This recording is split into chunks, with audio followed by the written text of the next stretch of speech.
डॉक्टरने सांगितलं तुम्हाला दोन्ही डोळ्यामध्ये मोतीबिंदू आहे. मला लगेच ऑपरेशन करा म्हणून सांगितलं त्याच वेळेस. तेव्हा डॉक्टरने सांगितलं ऍट अ टाइम दोन्ही डोळ्याचं ऑपरेशन करता येत नाही.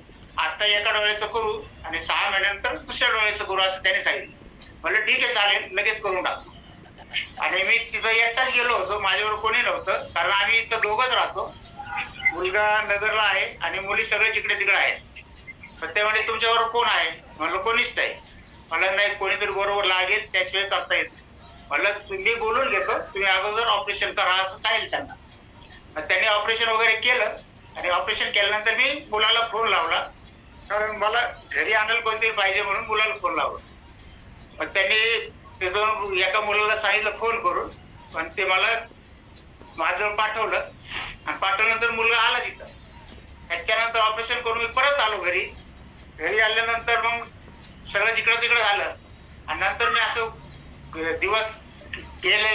नंतर 6 महिन्यानंतर परत असं जाणवायला लागलं की ज्या डोळ्याचं ऑपरेशन केलं नव्हतं त्या डोळ्याने सुद्धा मला एकदम व्यवस्थित दिसायला लागलं असं मला जाणवलं.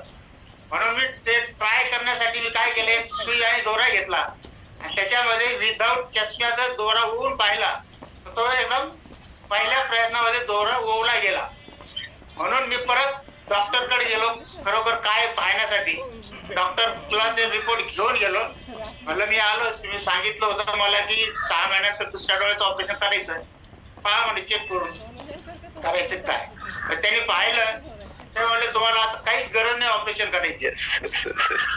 त्याच्यानंतर मग त्यांनी नंबर वगैरे सगळं तपासून घेतलं त्यांच्याकडूनच. खात्री करण्यासाठी मी परत दुसऱ्या ऑफिशियलकडे गेलो फक्त नंबर काढण्यासाठी. तर तो पहिला जो नंबर काढला होता त्याच्यामध्ये -25 ने नंबर कमी झाला माझा.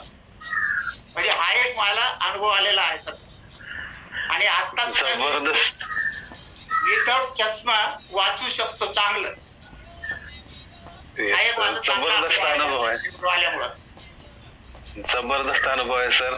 आपल्याला गुडघेदुखीचा त्रास होता तो बरोबर रिकव्हर झाला, आपल्याला डोळ्यांचा त्रास होता तो रिकव्हर झाला. म्हणजे आपलं शरीर रिकव्हर करण्यासाठी सर चांगल्या पद्धतीचं विटॅमिन्स आणि मिनरलची खूप गरज असते. बरीच लोक ह्याला अनुभव न घेता नाहक नावं ठेवत राहतात, पण हे कोण सांगू शकतो ज्याने स्वतः घेतलंय आणि ज्याला अनुभव आलाय तोच माणूस हे सांगू शकतो कॉन्फिडन्सनी. आणि अतिशय सुंदर अनुभव होता सर आपल्या वर्कआउट कॉलवरचा तुमचा. हे दोन्ही अनुभव खूप छान. मला मॅडमशी बोलायला आवडेल. मॅडम जरा पुढे आहे स्क्रीन. नक्की नक्की.